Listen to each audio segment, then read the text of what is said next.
በሲቪልና የፖለቲካ መብቶች ዓለም አቀፍ ቃል ኪዳን አንቀጽ 4 መሰረት በህይወት የመኖር መብት ሊገፈፍ የማይችል ተፈጥሯዊ መብት ነው። ይህ ማለት በሀገራት መንግስታት መካከል በምንም አይነት ሁኔታ ሊሻር የማይችል መብት ነው። ከህግ ውጪ የሞት ፍርድ አንድ ሰው ካልተላለፈበት በቀር የመኖር መብቱ የተጠበቀ ነው ማለት ነው። እንግዲህ መልሱን ግራቀኛችሁ አልመለሳችሁትም።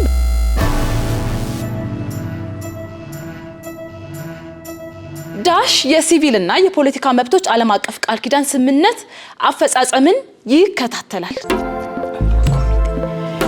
የሲቪልና ፖለቲካ መብቶች ኮሚሽን ወይም ኮሚቴ፣ የዓለም አቀፍ ሰብአዊ መብቶች ኮሚሽን።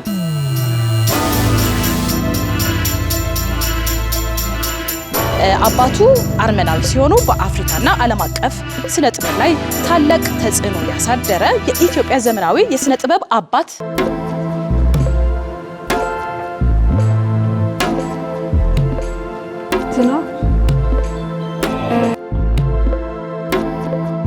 መንገድ፣